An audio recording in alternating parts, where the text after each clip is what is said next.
I am recording. Okay, so today, this is our third class. For some reason, I thought we had done more, but this is only number 3. And it's called Anatomy of a Fragrance. And I kind of wanted to bring together like my interest in movement with an interest in perfume and fragrance. And so I have like a little presentation that is actually longer than usual. And it kind of covers perfume from like a technical standpoint, and then kind of going into some concepts that I'm interested in with the perfume world and perfume advertising kind of, and then some references and some questions, and then we'll do like a little warm up and some exercises. Cool.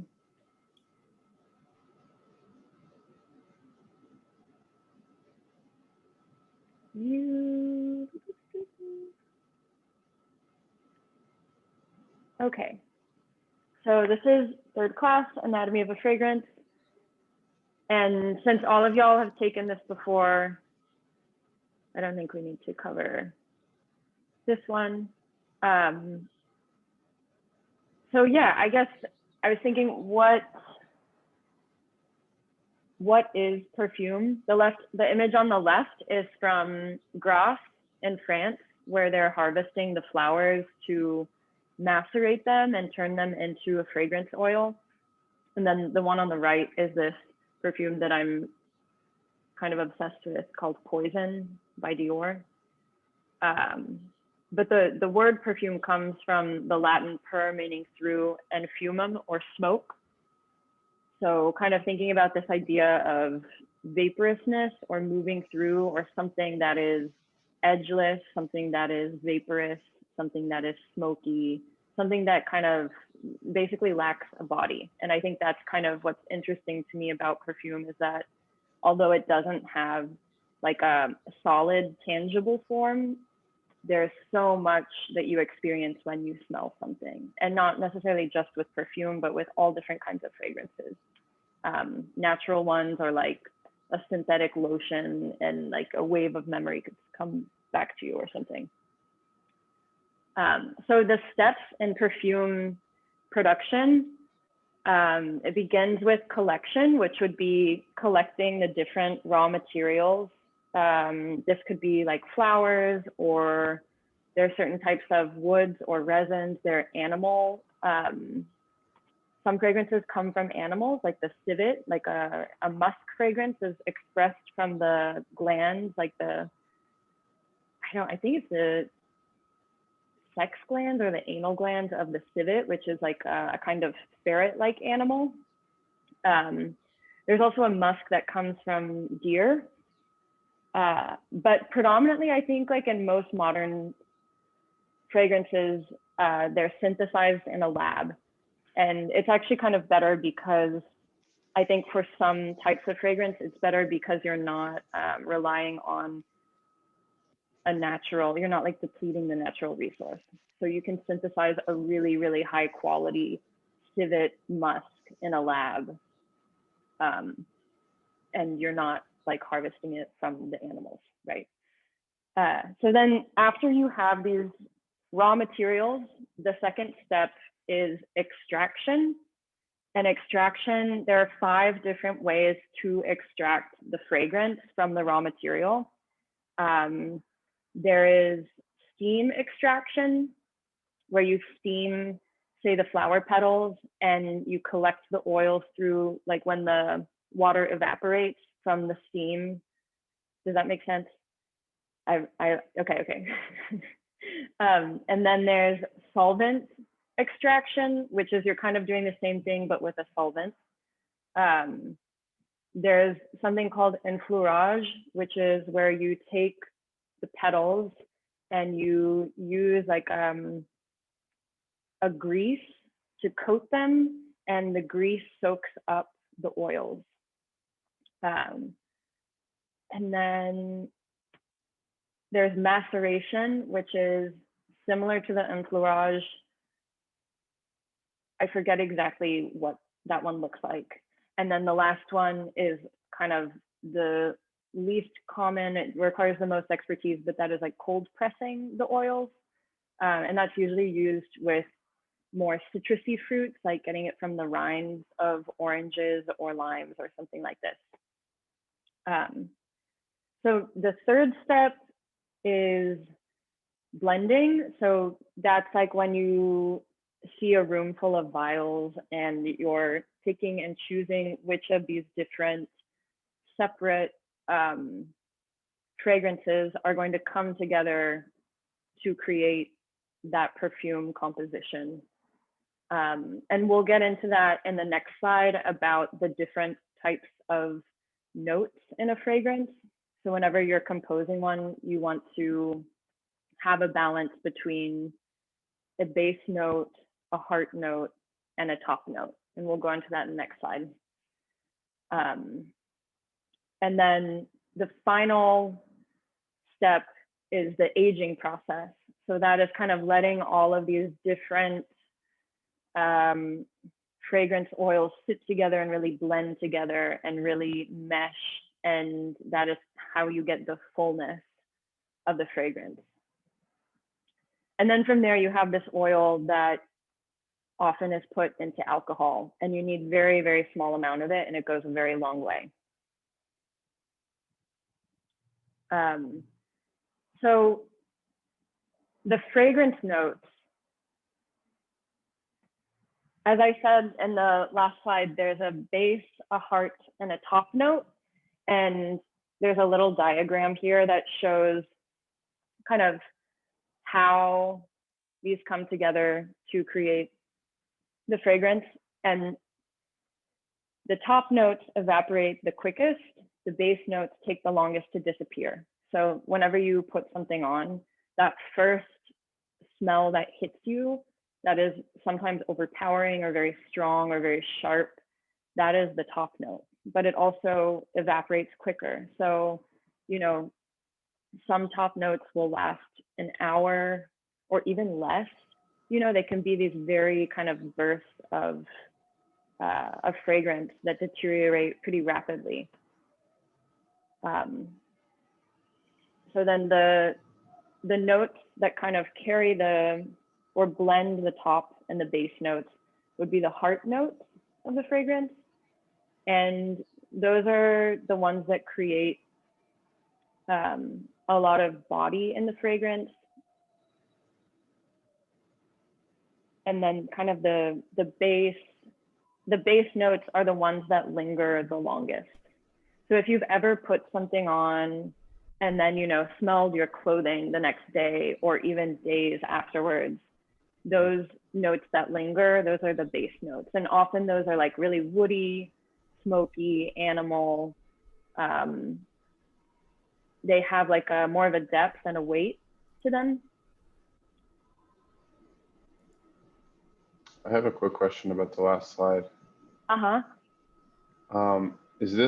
Is this experience of 3 different scents intentional, or is that just because of the way that it's mixed?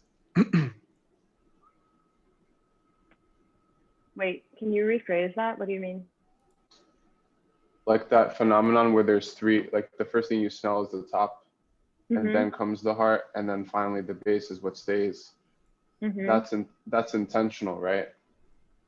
Yeah, like I would say 3 specific different types of scents. Yeah, I mean, you could make a perfume that is all top note or that is all base note. But if it's all top note, it's going to disappear super quickly. And I think it's also not going to create the same kind of complexity if you have these different tiers of longevity with the molecules. Thanks. Because I think that's really beautiful with a lot of fragrances is like as you work down to that base note, you're kind of gaining and losing different elements. And the base, it still holds on to some of that top sharpness. It's just a changed, it's just a transformed fragrance. And so this is like, I love this diagram so much. And this is dealing more with fragrance classes. So kind of, yeah, I'm trying to figure out why. Oh, I like this one because it tells you the qualities, the 4 qualities of fragrances, or the 4 classes, right? So there's acid, bitter, alkaline, and sweet. And it gives you these kind of like the sensations of each of those fragrances. So you have anti-erogenous would be, well, erogenous is sexual. So anti-erogenous is kind of, well, it would be anti-sexual, I guess. There's fresh, stimulating, exalting, sultry, narcotic, calming. And then on the outside, you can see what exactly those fragrances are. Like resinous, camphoraceous, minty, spicy, woody, herbaceous, mossy, burnt, dusty, rancid, fatty, cheesy, urinous, fecal, honey-like, balsamic, floral, fruity, watery, green. And it's interesting here too to see the associations with each one, like sweet and narcotic. And you think of, in this transition from the sweet narcotic into something more acid, and how this balsamic floral becomes fruity, and then it gets green and watery. I'm just talking, but I love this diagram.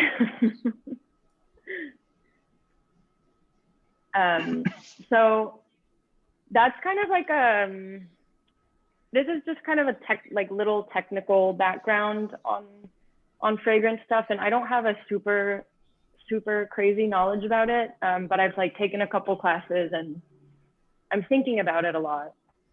But I think what I'm super interested in, and maybe this is where, well, dance will come in a moment, or movement will come in a moment, but I'm really interested in perfume and world building, right? So like thinking about fragrance campaigns and thinking about how, I think I said it early in the presentation, but how we create entire worlds around something that is vaporous.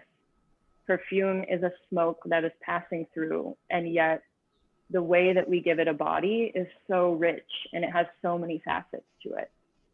And I'll just read this bit. So, fragrance campaigns produce elaborate worlds around the ephemeral and edgeless olfactory experience of a perfume. Although the scent itself lacks corporeality, it is vivified by a cinematic commercials, sensual language, and carefully designed bottles. All of these elements work to form a matrix of desire specific to contemporary notions of becoming. So I think a lot of times with perfumes and perfume advertising and campaigns, there's this very aspirational quality of like, when you experience this smell, you will enter this other world. And I'm very fascinated with the potential of that, and to kind of really, and maybe like question, what is that world that we are envisioning or something, and how can it be actually more sustainable and more challenging and inclusive, and not necessarily, you know, woman on a sunset with a piece of silk type of thing.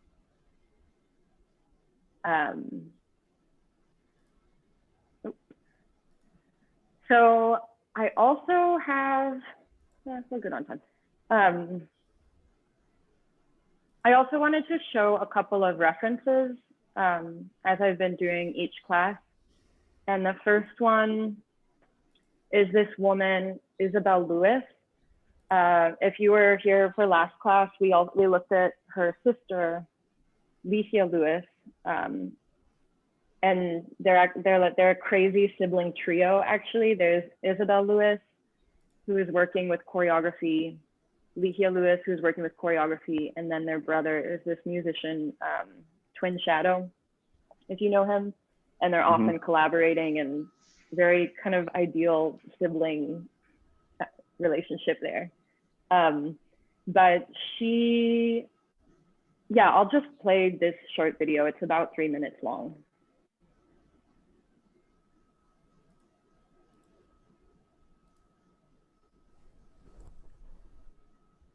Oh, I do have to do one thing.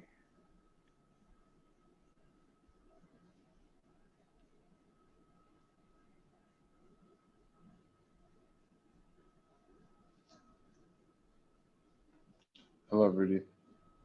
Hey, Jeremy.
Isabel, do you need help with something?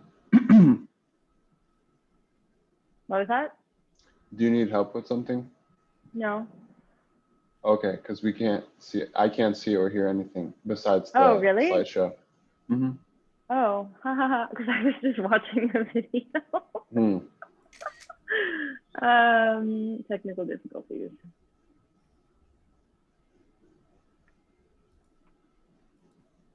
Okay.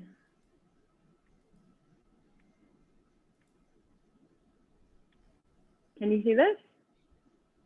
Yes, Isabel Lewis. Yes. Okay. And I'll just preface it too, like, she's not working directly with perfume, but she's working a lot with all the senses, and fragrance is one of them.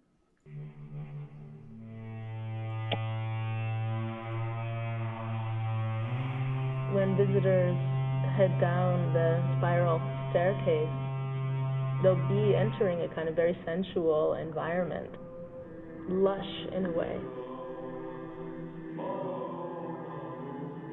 You know, gardens are, for me, a very central, let's say, reference point for the occasion.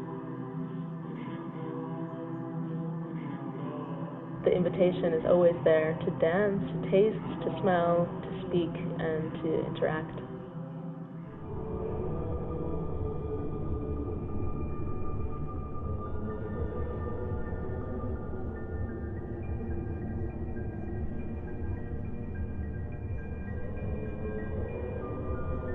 In a way, I'm trying to consider what is a contemporary 21st century ritual of gathering. I've been working primarily in the field of dance as a choreographer and as a dancer. My earlier dance works were sort of exploring exactly the kind of machinery of the theater.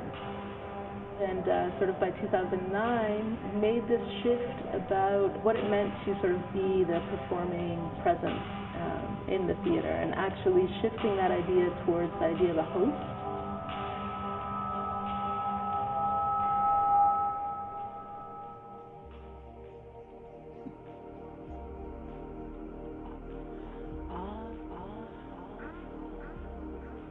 Think about choreography much more now in terms of in what way is it shaping the energy of a particular space, rather than, you know, what is the movement vocabulary. For me, it becomes fun to think about, you know, how can I address these different aspects of what it actually means to be human and bring us out in a certain way. bring out our own kind of bodily awareness to a situation. Is it a space where people can experience themselves, can experience beauty, can experience their interrelation with objects or with plants, with other species?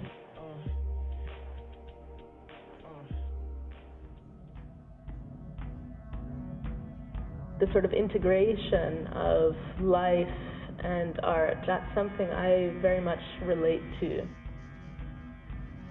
The value system that I'm sort of after has, I guess, little to do with what we understand as art, but maybe a lot more with, what does it mean to try to live in a kind of flourishing way as a contemporary human.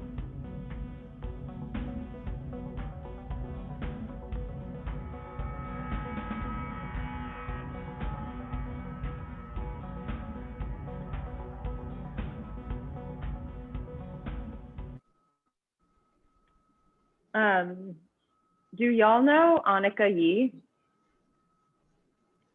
Yeah. No? Yeah, yeah. So she's the other person that I wanted to show. She's not a choreographer, she's a contemporary artist, and she's interested in more like the nasty side of smells, which I think is great, but I'm just gonna play another short little clip. And then we will warm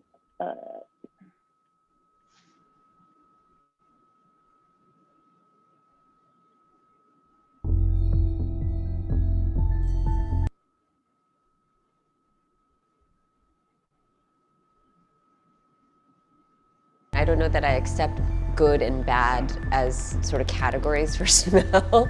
Maybe like strolling downtown in New York City on a hot August night could constitute something that's a little bit uncomfortable. But if you just sort of repel it and repress it, how will you ever engage your sense of smell?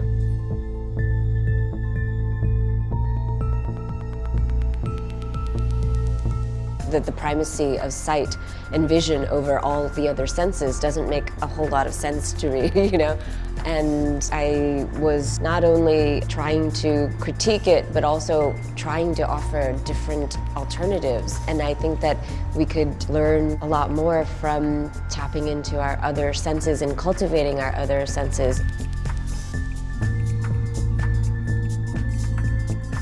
I'm attracted to a lot of contradictory materials that don't necessarily want to be compatible with each other. So I'm attracted to usually unstable, volatile materials, along with very stable industrial materials. The driving medium, the engine, is the narrative. So while I can deploy these sort of scientific processes and techniques, it's about the narrative. With the piece from the kitchen, the show was about viral pathogens as sort of being analogous to feminism, about gathering of femininity and female voices. And at the time that the show was coming together, we had the Ebola virus, we had the nurse that was quarantined, and there was a lot of anxiety. I mean, you just had to ride the subway and people were just very careful about sitting next to each other and not touching anything. So I wanted to work with that. I wanted to accentuate it. The way I approached it was to cultivate DNA samples from 100 women in my personal and professional network. As the bacteria was growing in this sort of collective dish and it was flowering, I was starting to paint with it like pigment. It was a glorious experience. It was really fun.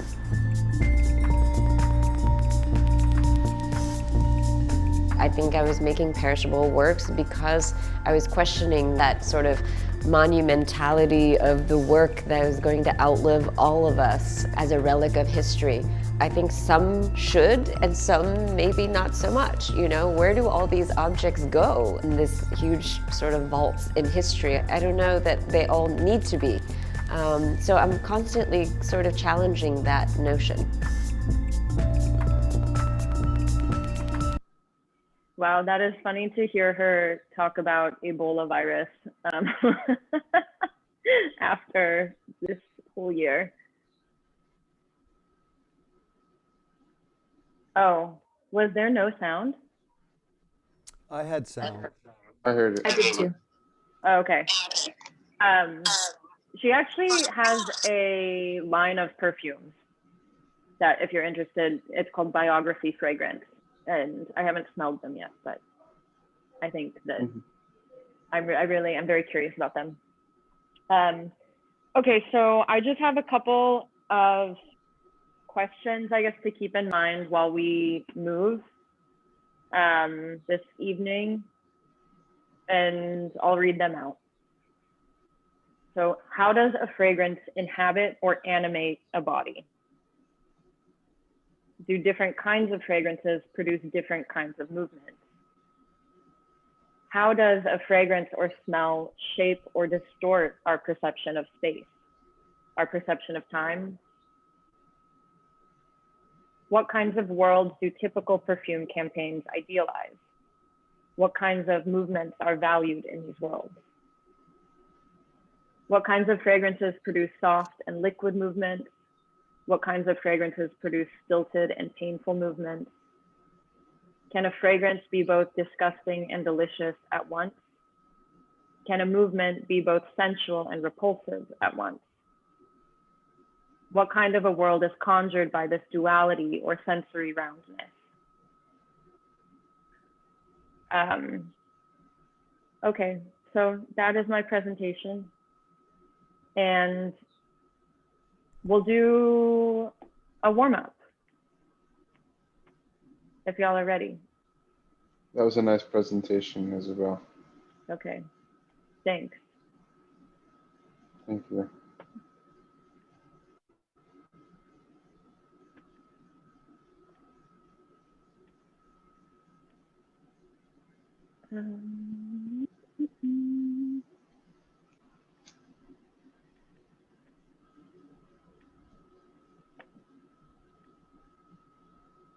Okay.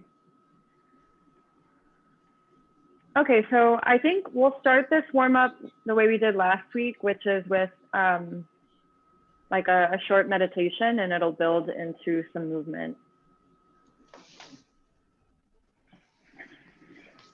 And did everybody bring a fragrance?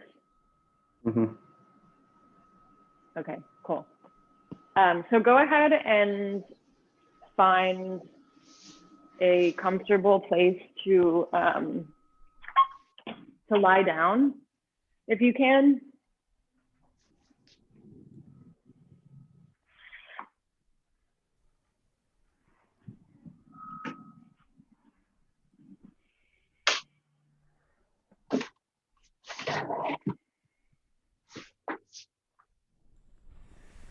And once you're there, go ahead and close down your eyes.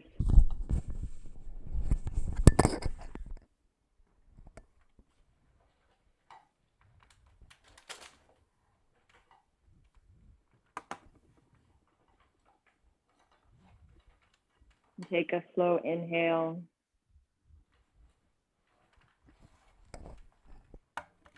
And an exhale.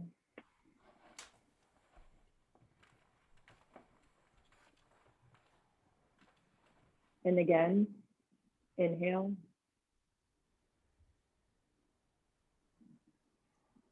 Exhale.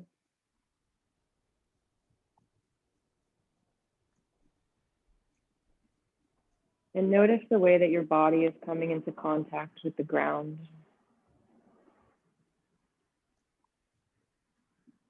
And the kind of spongy sensation that you have touching the ground.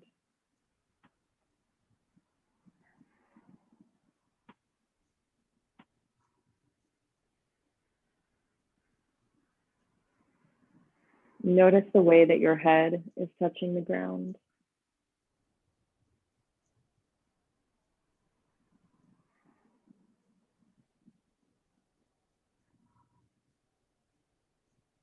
And notice the way that your back is touching the ground.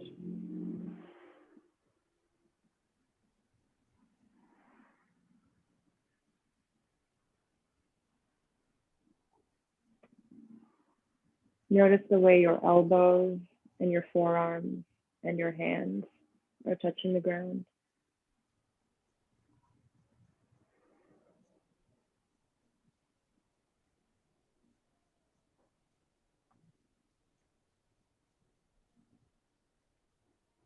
Notice your spine and your lower back.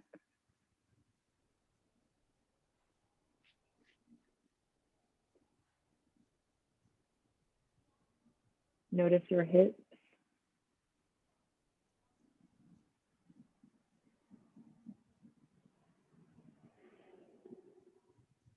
Notice your thighs.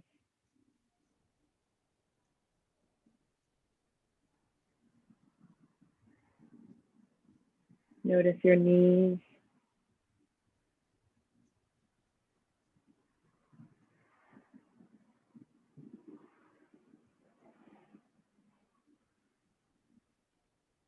Notice your calves.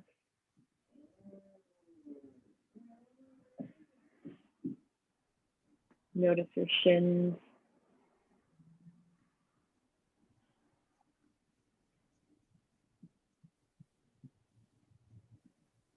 Notice your ankles.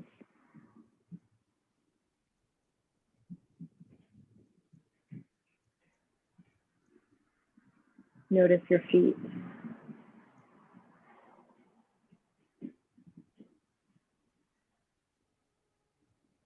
Now take a few breaths here.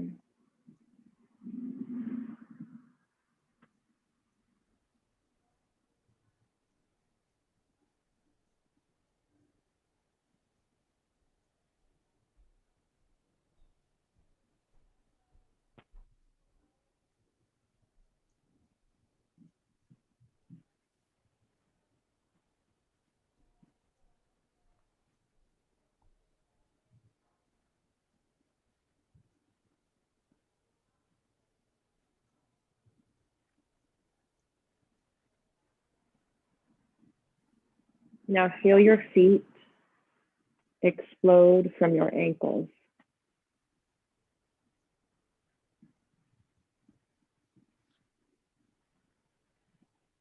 And feel your ankles explode from your shins.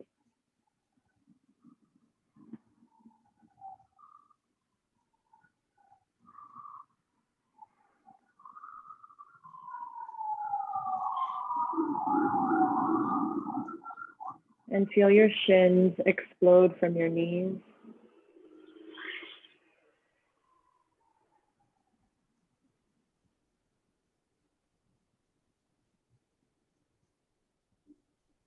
And feel your knees explode from your thighs.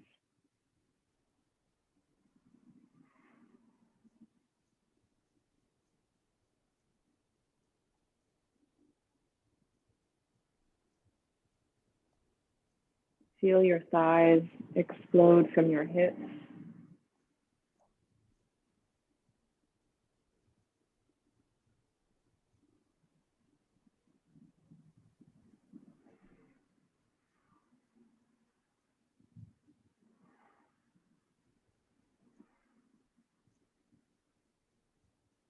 And feel your hips explode from your spine.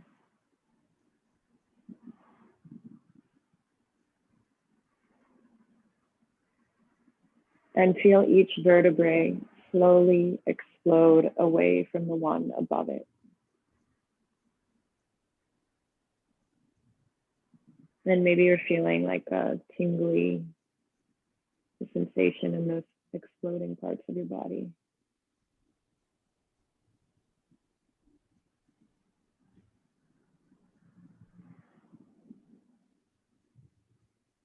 And let your spine explode from your shoulders and your chest.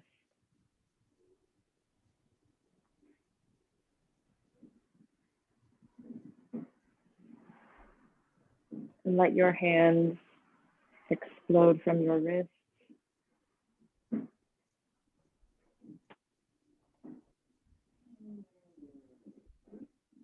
Your wrists explode from your forearms.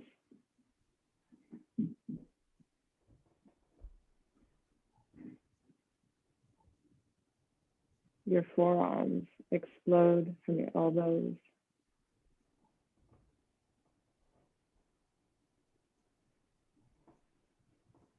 And feel your entire arm, both of your arms explode from your shoulders.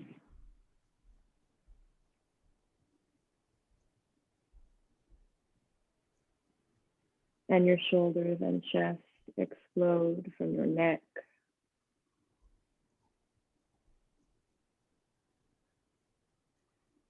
And feel your neck explode from your jaw.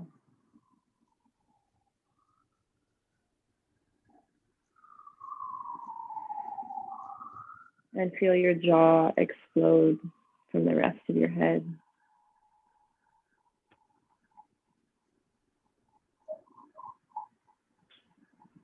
And feel your head explode.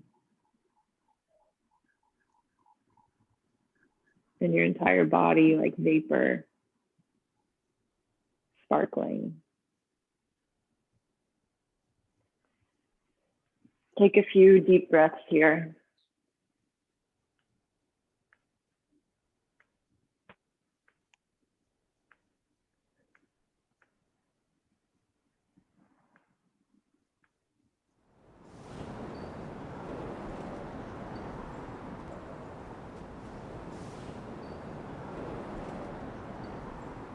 And maybe you're slowly starting to introduce some movement into your extremities. Wiggling your toes and your fingers.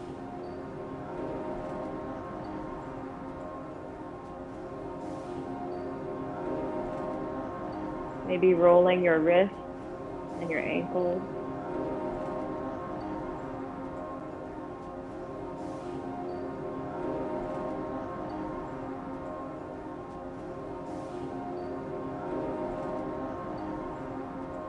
And just do what feels natural for your body right now. Do what feels good. Maybe that's rocking your head side to side.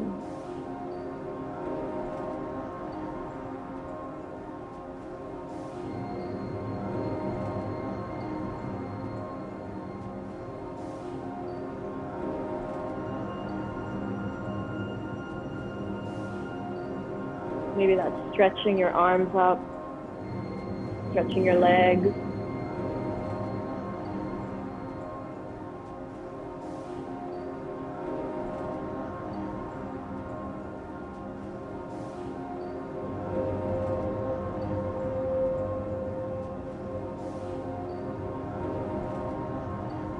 And when you're ready, go ahead and roll to one side and slowly come onto all fours.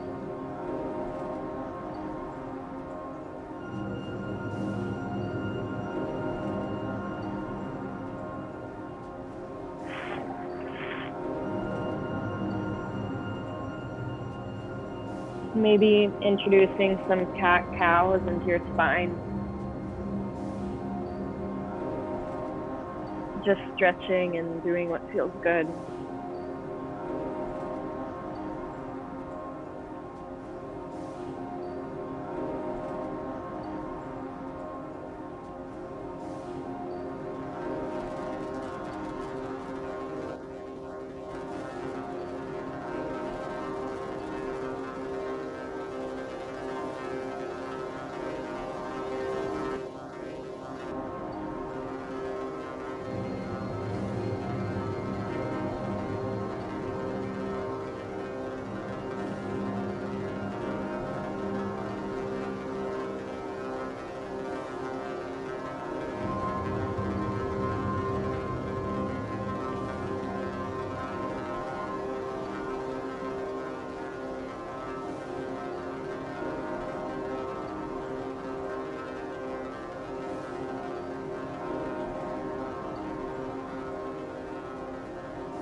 Now, whenever you're ready, go ahead and come to a standing position.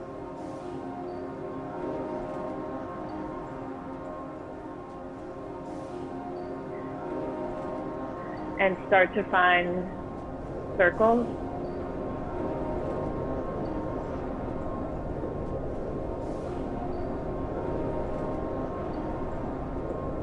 Circles in your hips.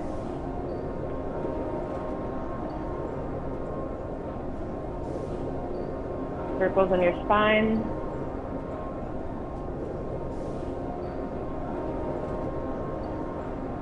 Kind of rolling.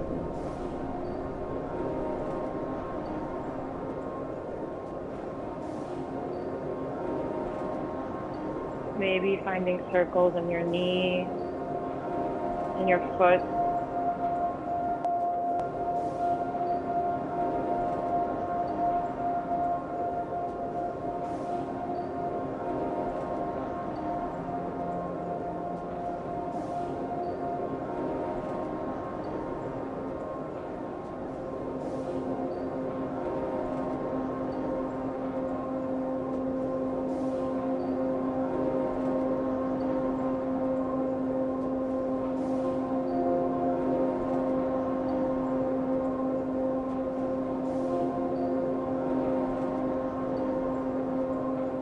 And finding circles in your arms.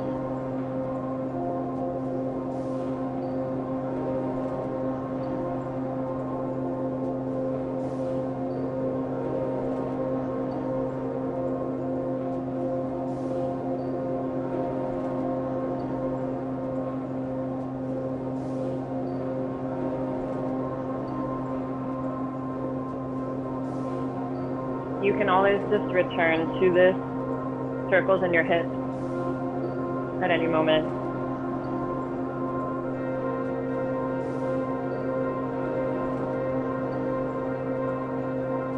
Maybe even start to move around your space, finding circles.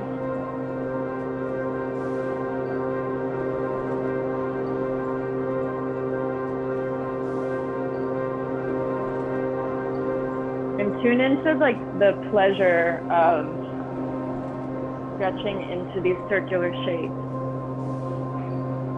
Parts of your body that you haven't stretched or moved.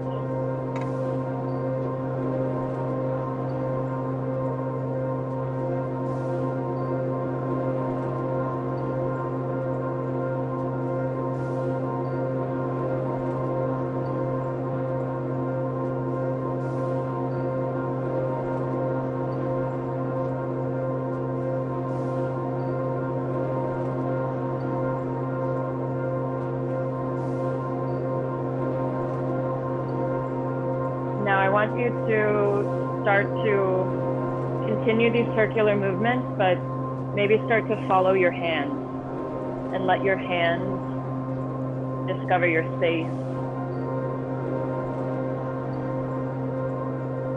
And think about how anything that your hands can articulate, your body can too.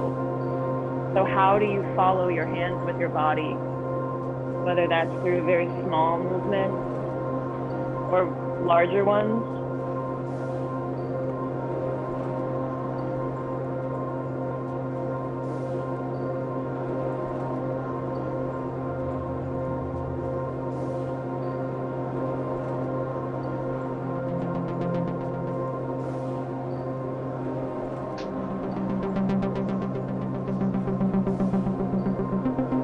And what is the relationship of your head to your hands?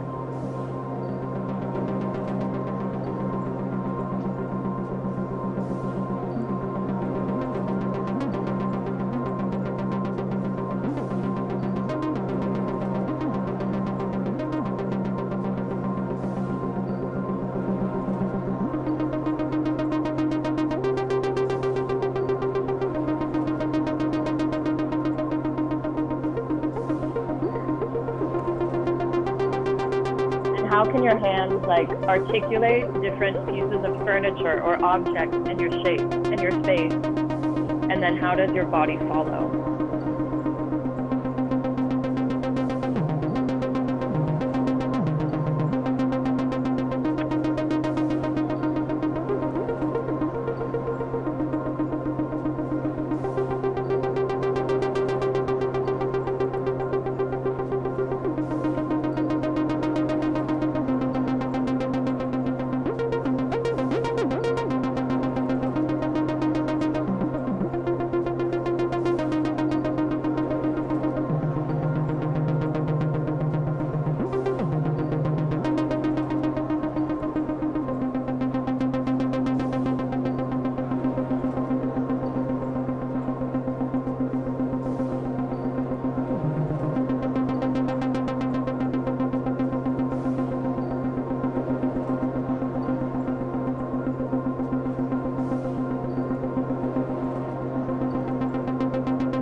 Okay, hello. Hello.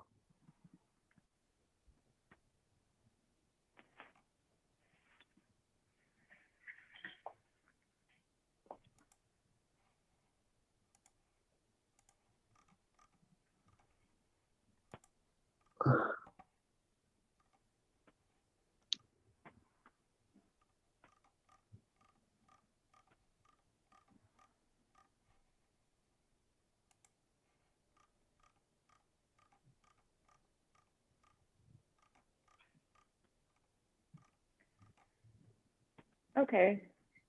Do people feel warm-ish? Little bit, little bit, little bit.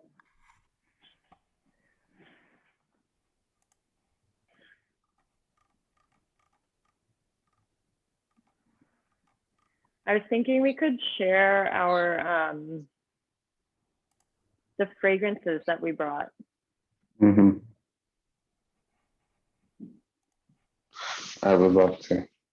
Okay. Excuse me for 1 second.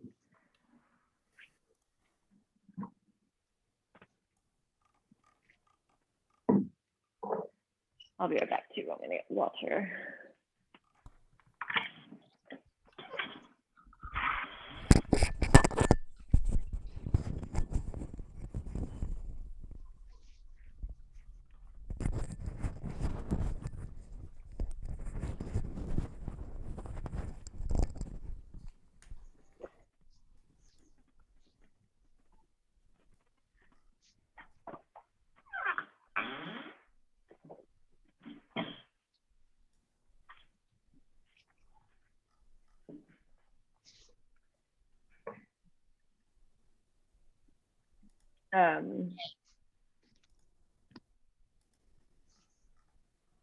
Yeah, I think it would be cool to maybe even describe like what, I don't know, like you can describe it any way you want, but if there's some way of like attaching like an image or an experience to it, and it could be totally imaginary, but like what does this fragrance remind you of, or like where does it take you, or what is it, I don't know, what does it look like, who is the person who wears this? Mm-hmm. Do you want to go first, Jeremy? Sure. The item that I brought is a bundle of white sage with 4 eucalyptus twigs attached to it. So I usually have sage alone, but I saw that they had a mix of a few different types, like white sage with eucalyptus and like just other options. But I prefer the smell of eucalyptus because it's very refreshing and it's very clearing, and it's not very I would say in reference to the chart that you showed, it's very green and water. It smells like to me, you know, like fresh leaves from a tree. And I even have like branches of eucalyptus in my shower, and that's because I associate that scent or the smell with something, like I said, refreshing and clearing. And I usually smell this like at a sauna or at a bathhouse. People bring like essential oil or pure eucalyptus leaves, and I think it's been used forever as that type of leaf. And the white sage has clearing properties too. But it's interesting that it's a different type of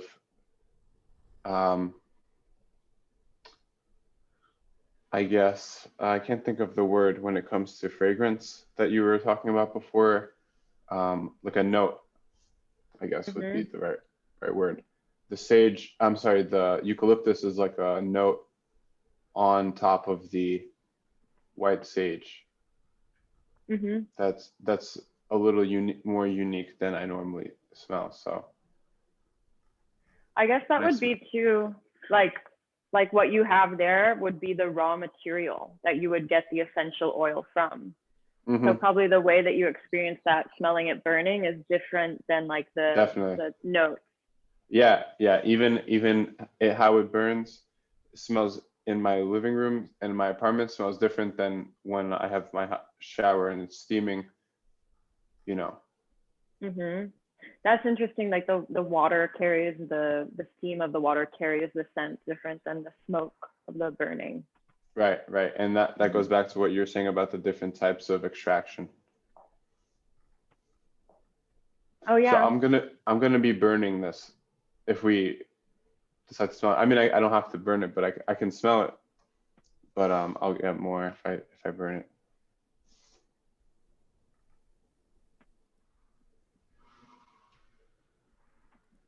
Does anyone else have one that they want to share? I brought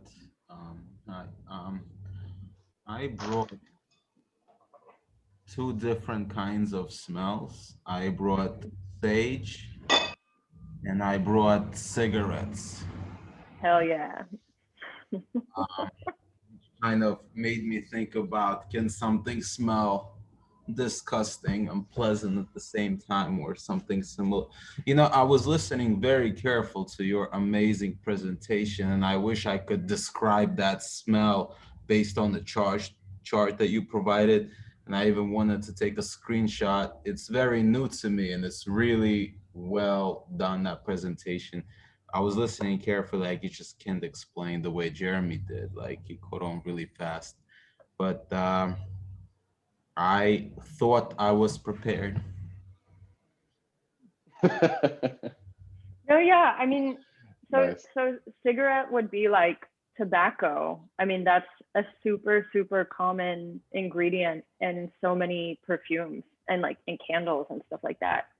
But it's interesting because when you burn a cigarette, like the smell of the tobacco loose changes. It's a smoke smell after you, it's more like smoky afterwards, of course. And then you said you brought sage too? Yeah. Sage also? Yes, I did.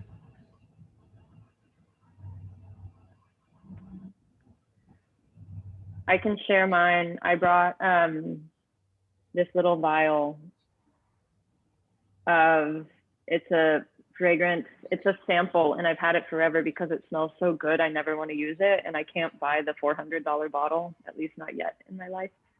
But it's called Oud Mazing, and an oud is like it's agar wood from a tree. Well, actually, it's a really fascinating material, or yeah, it's naturally occurring. It's certain trees become sick, and the way that the wood rots produces a certain type of resin that is this very luxurious smell that is called oud, and it's incredibly rare and expensive, and I'm sure this is like a synthetic version of it, but it's like the way that this smells reminds me of, it reminds me of when I was living in New York or something and being at a very expensive nightclub, or I don't know, like it has this funny feeling to it, and it's like it's a very sexy smell too. It's very sweet and rich, and it reminds me of cashmere also. But So it's sweet? Yeah. It's more like flowers? No, that's the thing. It smells like a rich candy, like a woody, smoky candy sweetness. It smells really warm, like almost it could envelope you. It's a really nice smell. It smells like luxury.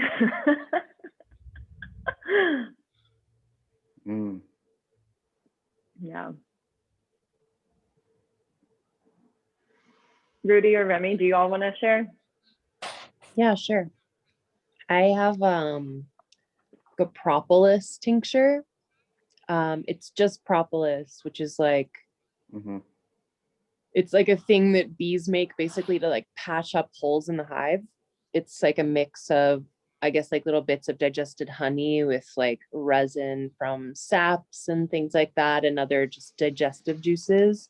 So it has a little bit of like a honey quality to it, but it smells like a lot more, I don't know, like a lot deeper and like spicier and woodier, and also has like these little like kind of camphorous, like kind of more, I don't know, like nasal passage opening, almost like eucalyptus does that like camphorous kind of thing to it. So it's like really complex. It definitely smells like medicinal, and smells like really, really potent. It's Did cool. you make So it? kind of invigorating. Yeah, You made it? yeah, I made it, and it's like this is this is separate from the smell, but it has this like crazy like drying like quality to it, like this astringency when you put it like on your tongue. It just like sucks all the moisture out, and like I feel like you can kind of get that sense just from the smell. It smells really like, I don't know, like deserty or something, like expansive and dry. Yeah. Rudy, I do know you that have smell. a fragrance you want to share? I have tea tree oil. Nice. But before I think about this, I realized that it's been a long time since I thought about scents. I think COVID has a lot to do with it being separate from people and getting acclimated to the scent of your own home. You don't notice it anymore unless something overpowers the scent that you've become acclimated to. So I think that you become so used to the scents that are prevalent all the time, you don't notice them anymore. Nothing new is coming into your life. I think that's part of COVID. You're not close enough to another person. And then so I was very appreciative of thinking about scent, because it also makes me think about all the things that people are distant from. In our culture, people experience very little of what their senses have to offer them. They don't experience very much movement, scent. They see very little, they hear very little. In fact, all their senses are barely used at all. If you watch a child and you see how fully they use their senses, how fully engaged they are, everything is something that they get. If they smell something, they bring their nose to it. They fully immerse themselves in it. If they're happy, they dance, or they sing, or they do both. But it really, people have become so dysfunctional in this culture. So when you got me to think about scents as I was listening to everyone else, I realized what are the scents that were most significant in my life that I almost don't have anymore. Certainly one of them is going into the woods. I used to carve wood. I used to wake up at sunrise and sit in the woods and carve wood. And you'd find a tree that was decaying, and inside the hollow of the tree, the decayed wood had mixed with leaves and other materials and turned into an earth that is very soft. And if you grab it in your hands and rub it in your hands, you'll have the scent of it, but it'll just fall out of your hands. It's dry. And it smells like earth. And I remember having this scent in my hands, on my clothes, and then I would go wake Sarah up, and she would be overwhelmed by this scent. It affected her the same way it affected me. and it created an immediate closeness and coherency and understanding. Everything made sense because we had that scent. How powerful scent is. So there's something about tea tree oil. I don't know if it reminds me of that. There's some reason why tea tree oil became very important to me. Tea tree oil and bay leaf oil. Bay leaf, because when I was in Dominica, in the forest, in the jungle, they have places where they press bay leaf into oil. They export it. And the whole, that scent, you're in the jungle and then you pick up that scent. It's very powerful. So that brings back very strong memories. The scent of babies. I remember a time in my life where that was the first thing I would smell in the morning and the last scent I would have at night. How it completely relaxes you. Takes every concern away from you, because that is what infants need, to be free of all concern so they can sleep and rest. That's what we need. And the scent of the infant does that. It takes everything away. The only thing that's left is a feeling of complete well-being. So then what scents evoke that for you? The scent of anybody that I'm in a good relationship with does that. Again, COVID, I miss all those scents. But it makes me more aware of what's going on in our culture. How we have scents that overpower everything, if you think about our culture.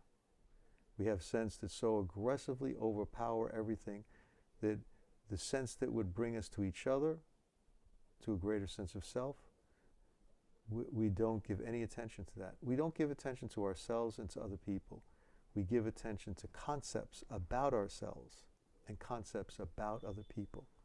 And scent brings you back, but it's very rare that anyone will experience a scent that will bring them back to themselves and to each other because of the nature of the culture.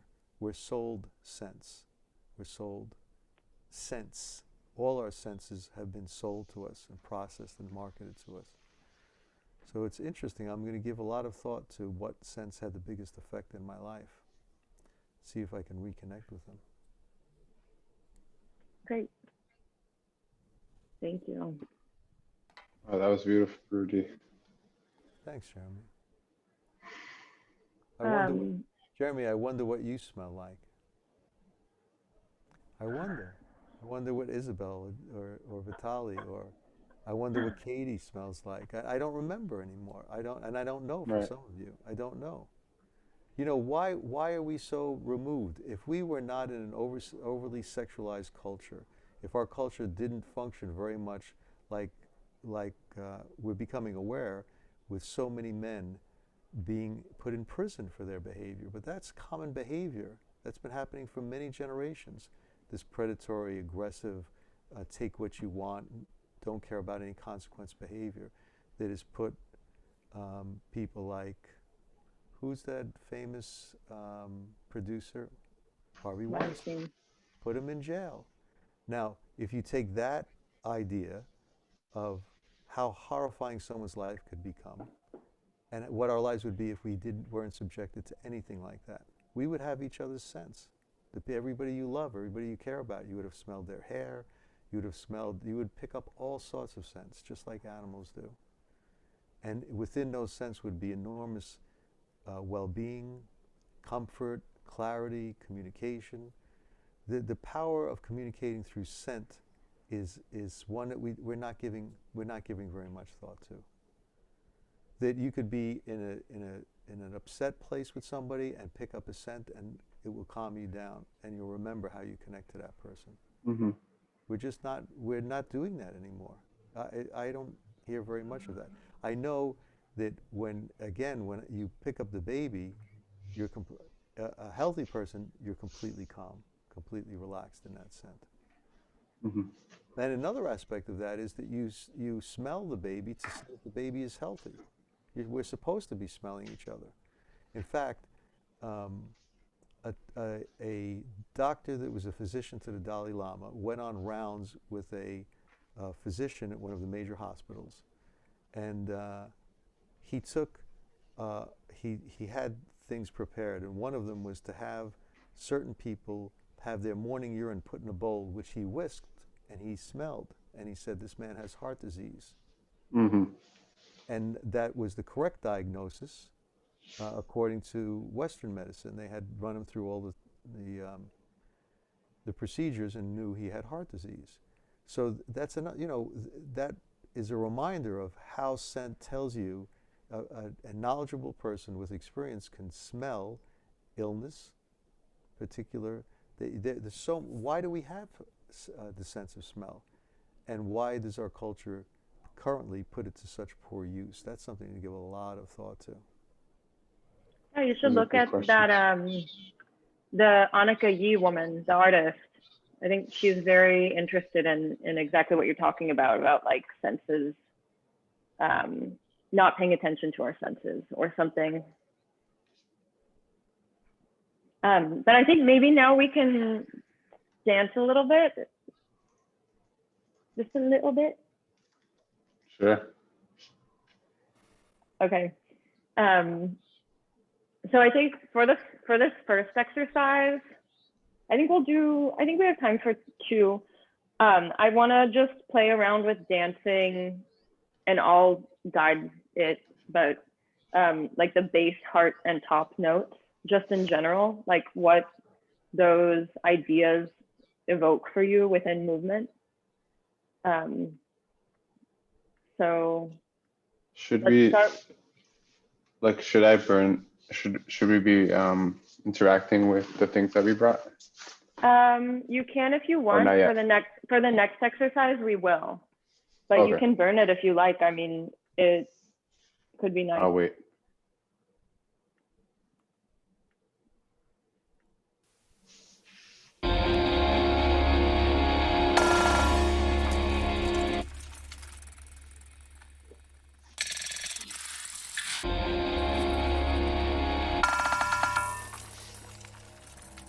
Yeah, so maybe we'll just start with thinking about like moving, like what does it mean to move like a bass note? What is a bass note?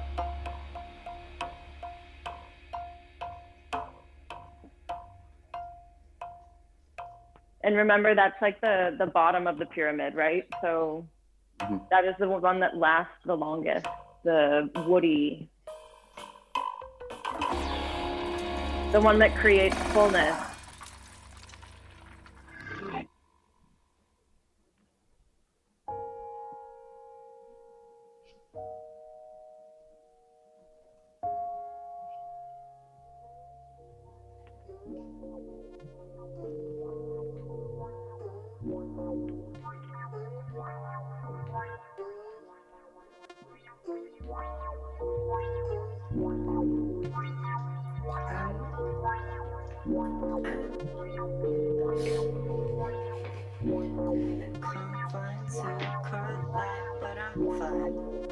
Eyes follow me, I don't go outside.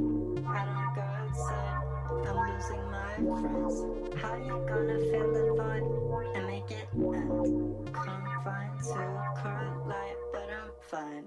Pale eyes follow me, I don't go outside. I don't go outside. I'm losing my friends. How you gonna fill the void and make it end? Confined to cold light, but I'm fine.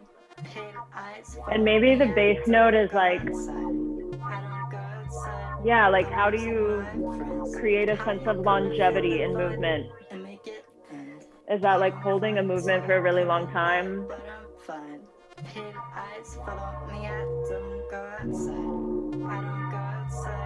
I'm losing my friends. How you gonna fill the void and make it end?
Or even thinking of movements that like move the base of your body, or like your most interior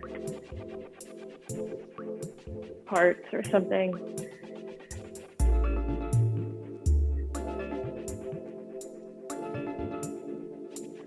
Like there's a deepness to the bass note.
I think the audio changed.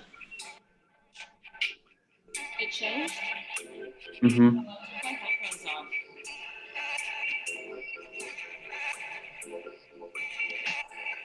What about now? Same thing. You might have to share audio only, computer sound only from the share menu.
hard to hear you now.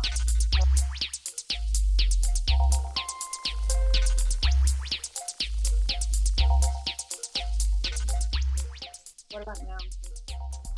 A little better. Oh, well, top note. Top note. Top note. Mm-hmm. Maybe there's more energy in this one. Need order.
One more time.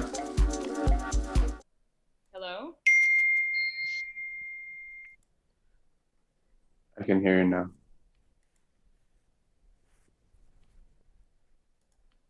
Hello? Can you hear us? Yeah, I can hear you. What was the last thing that you said? Oh, I just said let's come back to let's come back to base camp. Okay.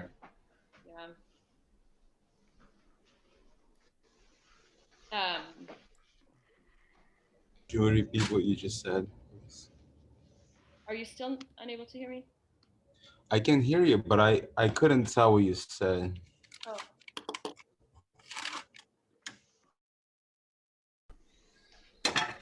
Okay, what about now?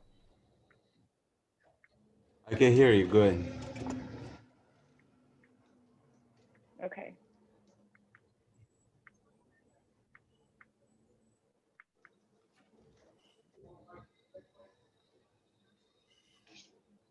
Okay, can it, hello? Okay, Check, check. check. Yeah, I guess maybe now we could do the like dance, basically like composing something that has to do with our fragrance, the thing that we brought. Mm-hmm.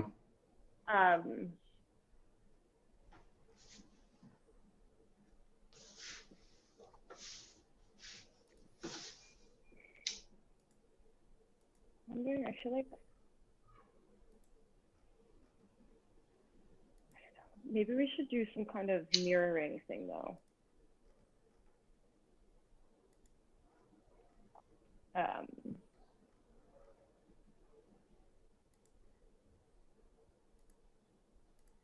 Would you all be up for that? Up for what? Oh,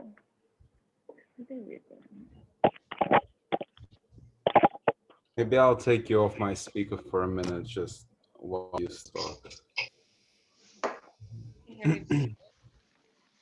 I can hear you. I can hear you.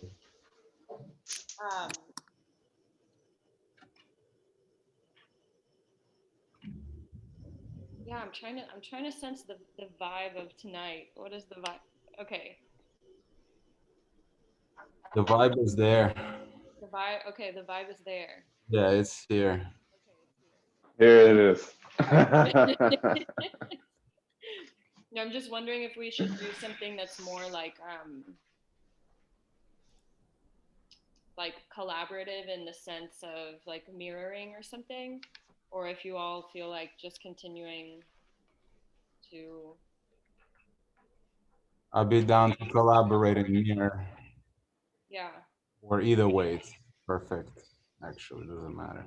I mean, well, do you want to start? Like maybe Jeremy, you just lit your sage. Like I could play some music and we could start by following you as you try and like, I don't know, like let that smell permeate your movement or something. Would you be comfortable with that? Yeah, absolutely. And if I do that, I'm gonna add in that I'm going to try and focus on how it smells. Okay. So the smell will affect my movement. Yes. Okay. And I'm gonna try to get my body to react to how I smell. So we'll be smelling it through our screens, through you. Yeah, and then maybe like we can kind of add in one by one, each person with their smell. Okay.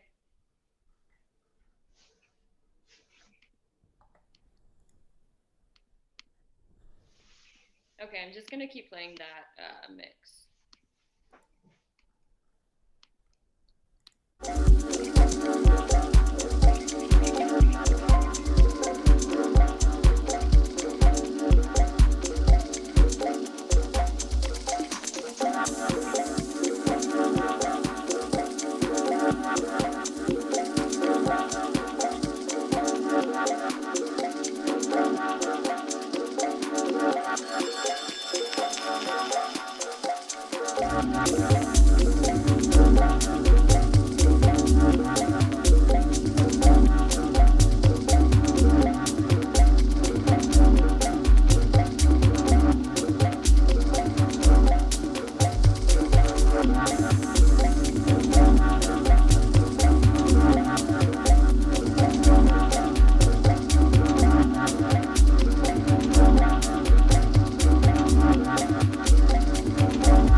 The audio changed. Okay, yeah, that's because it's 10. Oh, wow.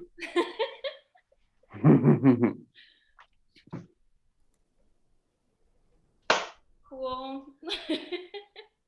I like dancing with you guys. Soon in person. Maybe if I'm in New York this summer, we can do something in person. Sure. Would love to. Yeah. I wanted to say one thing before we conclude. And I have so much to say, but I feel like that's better left unsaid about the whole experience, but or about tonight's discussion or event. One thing that I thought of when you were talking about scents and other worlds was a few commercials by David Lynch. So I think before he started making movies, or around the time he started making movies, he did some work for a few companies doing their advertising and made like some TV commercials. And I think at least one or two of them were for two fragrance campaigns. I think maybe Giorgio Armani and maybe something else. And it's interesting. I mean, I can try to pull it up if we have like a minute. If everybody has a minute, I can share one. They're short. Yeah, I want to see. Sure. So the reason why I bring this up is because David Lynch's style is very like almost like over dramatized and really like focuses on like just like over dramatized. This is the best word I can think of to describe a lot of his work. So so when it comes to like scent or an experience, you can see what kind of world he tries to create using a commercial. Let me see.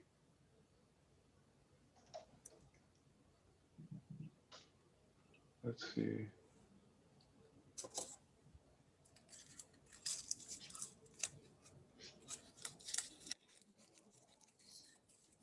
Hello. Hi.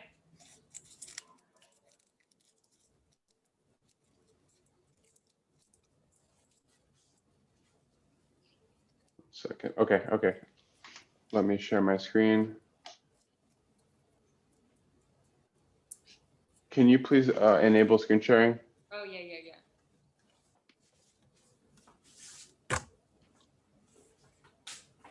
Okay.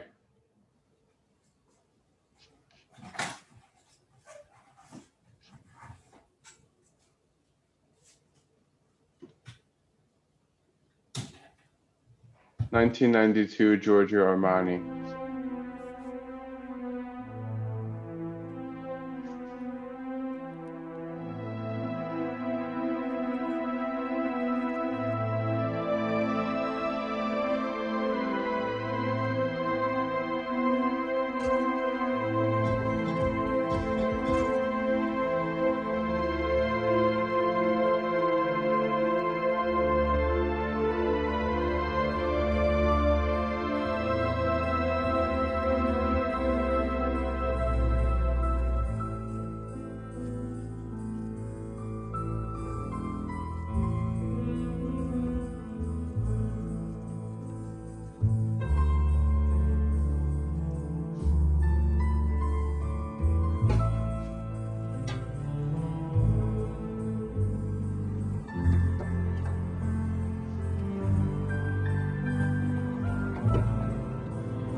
Thank you for sharing.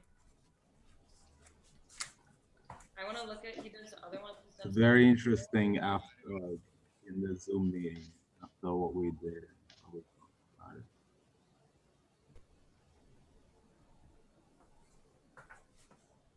Oh, he did an obsession, a Calvin Klein one too. Mm-hmm. Yeah, there's more than one. Interesting. Yeah, but you see what kind of, I would say, worlds he creates in that commercial. It's very interesting to me. And I never really thought about that. Like I never paid attention to how a lot of advertising for like popular fragrances are also like way like super fantastical. Yeah. As well. Like even in their like print edits or print advertising, not even video.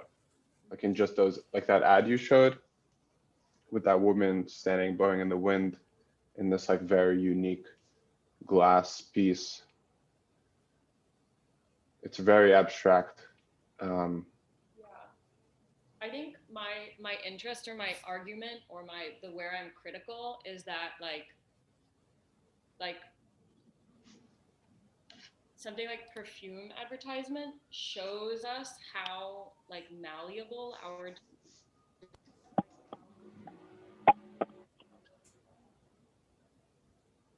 so much potential in terms of world building, but I feel like a lot of it is wasted on like I feel like capitalism basically exploits our potential to envision. It does is, can you hear me all right? Yes. Yeah, I just feel like so I'm interested in this from like a critical point of view where like it's fascinating because what it's doing is like so crazy, but what if we took that technology and those tools and put them to use envisioning worlds that were not like about being sexy and smelling good? Like what if we put that kind of those ways of working towards something that's more sustainable and fulfilling or something?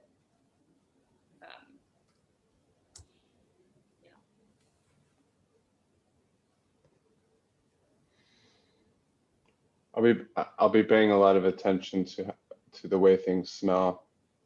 You know, even the past few days, thinking about this event, I've been really considering it more. Like I bought that sage, but Vitalik even asked me if I could pick him up some sage. I've been looking at candles. I bought the eucalyptus plants.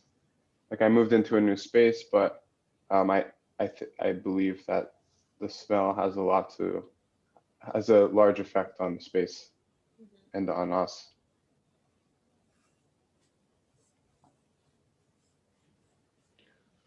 Because I need to head out, but I think this call can continue without me if you like. Okay.